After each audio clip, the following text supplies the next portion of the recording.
Hello and welcome students, Gyanjyoti coaching সেন্টারের পক্ষ থেকে তোমাদের সকলকে স্বাগত। আমি ইয়াসমিন, আমি তোমাদের ইউনিভার্সিটির আন্ডারে এডুকেশন সাবজেক্টটি নিয়েই তোমাদেরকে গাইড করছি। আশা করছি তোমাদের ভালো লাগছে, তোমরা অল্প কিছু হলেও বুঝতে শিখতে পারছো। তোমাদের এবছর সেকেন্ড সেমিস্টারের যে সমস্ত সিলেবাসগুলো আছে তার প্রত্যেকটি টপিক আমি ধরে ধরে আলোচনা করিয়ে দিচ্ছি। আচ্ছা, টপিকে যাওয়ার আগে চলো একটুখানি ছোট্ট করে একটা ইনফরমেশন দিয়ে নিই।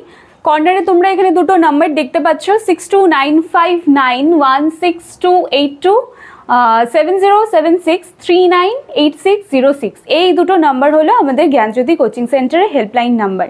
তোমাদের অ্যাডমিশন রিলেটেড যে কোনো প্রবলেমে তোমরা এই নাম্বারে ফোন করবে, সলিউশন পেয়ে যাবে। এবং তোমরা যারা চাইছো তোমাদের নিজের সাবজেক্টসগুলো নিয়ে আমাদের কোচিং সেন্টারের সাথে যুক্ত হতে, তার জন্য কোর্স ফি রয়েছে অনলি 999 এবং তার ডিউরেশন রয়েছে 6 মান্থসের। তো চলো আর দেরি না করে পড়াশোনা শুরু করে দাও। পরীক্ষা লেট আছে, কিন্তু যেহেতু তোমাদের মানে সিলেবাস পেয়ে গেছো তো পড়াশোনাটা স্টার্ট করে দাও। চলো আর কথা না বাড়িয়ে এবার আমাদের ডাইরেক্ট টপিকে চলে আসি। তো এই তিনটা স্তম্ভ আমরা কমপ্লিট করে নিয়েছিলাম: জানার জন্য শিক্ষা, কর্মের জন্য শিক্ষা, একত্রে বসবাসের জন্য শিক্ষা। আজকে আমাদের লাস্ট স্তম্ভ হলো প্রকৃত মানুষ হওয়ার জন্য শিক্ষা। আজকে আমাদের টপিক হচ্ছে প্রকৃত মানুষ হওয়ার জন্য শিক্ষা। চলো, প্রকৃত মানুষ হওয়ার জন্য শিক্ষা তার মানে একটি মানুষকে মানুষের মতো তৈরি হতে হবে। মানুষ এই কথাটির মানে কি? যার মান আছে এবং হুঁশ আছে, তবে গিয়েই তুমি একটা কিন্তু প্রকৃত কমপ্লিট মানুষ হতে পারছো। তাহলে যেই শিক্ষার মাধ্যমে বা একটি ব্যক্তির মধ্যে বিবেক, নৈতিকতা, মনুষ্যত্ব, পারস্পরিক সহযোগিতা প্রভৃতি গুণের বিকাশ ঘটে, সেটি হয়ে গেল মানে সেই শিক্ষাই যেই মানুষের মধ্যে থাকবে, যেই মানুষের মধ্যে এই সমস্ত কোয়ালিটিসগুলো ডেভেলপ করবে, সেই হবে একটি প্রকৃত মানুষ। এবং এগুলিই হচ্ছে মানুষ হওয়ার শিক্ষা। আচ্ছা, মানুষ হওয়ার শিক্ষার মূল মন্ত্র হলো মূল্যবোধ গড়ে তোলা। ইউনেস্কোর আন্তর্জাতিক শিক্ষা কমিশনের রিপোর্টে একটি প্রতিবেদন পেশ করেছিল, যার নাম ছিল লার্নিং টু বি হিউম্যান। এই নামে প্রকাশিত হয়েছিল এবং 1972 সালে the world of education today and tomorrow এতে শিক্ষার উদ্দেশ্য হিসেবে মানুষ হয়ে ওঠার যে শিক্ষা, সেটির উপরই বিশেষ করে জোর দেওয়া হয়েছে। একটি ব্যক্তির মধ্যে যখন মূল্যবোধ জাগ্রত হবে, তখন সে নিজের কথাটাকে বাদ রেখে সে নিজের দেশের কাজেই নিজেকে নিজের দেশের কাজে উৎসর্গ করে তুলতে পারবে। তো এটি বরাবরই বলা হচ্ছে যে একটি মানুষকে কমপ্লিটভাবে মানুষ হিসেবে তৈরি হতে হবে। শুধুমাত্র পড়াশুনো করলাম বা নিজেকে কোনো কাজের সাথে ইনভলভ করলাম, সেটা তো সবসময়ই দরকার, বেঁচে থাকার জন্য এটা দরকার।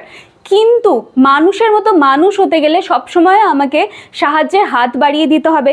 আমাদের চারপাশে পারিপার্শ্বিক যে সমাজ আছে তাদের সাথে মানিয়ে বুঝিয়ে চলতে লাগবে, তবে গিয়েই আমরা প্রকৃত মানুষ হওয়ার শিক্ষা পাবো। আচ্ছা, একটি ব্যক্তির মধ্যে যখন মূল্যবোধ জাগ্রত হচ্ছে, তখন সে, আমি একটু আগেই বললাম যে নিজের কথা পরে রেখে সে নিজেকে দেশের কাজের জন্য উদ্বুদ্ধ করবে।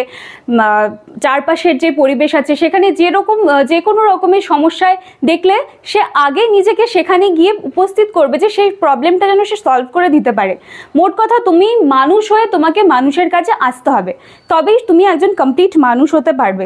এই ক্ষেত্রে শিক্ষার্থীদেরকে আমি আবারও বলবো যে বিদ্যালয়ের খুব একটি গুরুত্বপূর্ণ ভূমিকা রয়েই থাকলো এই সব বিষয়ে। এক্ষেত্রে শিক্ষার্থীকে এমন নিত্য নতুন পরিবেশের মধ্যে ইনভলভ করতে হবে, সে যেন জানতে বুঝতে শিখেছে তার চারপাশের যে পারিপার্শ্বিক যে ঘটনাগুলো ঘটছে, সেখানে নতুন যে সিচুয়েশনসগুলো একটা শিক্ষার্থী পাচ্ছে, সেখানে গিয়ে সে কিভাবে মানিয়ে নিতে পারছে, বা সেখানে গিয়ে সে কি সাহায্যের হাত বাড়িয়ে দিতে পারছে, নাকি কোথাও একটা প্রবলেম দেখে সেই শিক্ষার্থী বলছে আরে ওটা তো ওর প্রবলেম, চলো এটা তো আমার প্রবলেম না, বলে নিজেকে আলাদা করে নিয়ে সরে আসছে বা দূর থেকেই দেখছে এই ব্যাপারটা, এইরকম যেন না হয়। তো এই ক্ষেত্রে শিক্ষার্থীদের মধ্যে এই মানুষ হওয়ার শিক্ষা, এই শিক্ষাটা জাগ্রত করতে বিদ্যালয়ের একটি খুব গুরুত্বপূর্ণ ভূমিকা রয়েছে।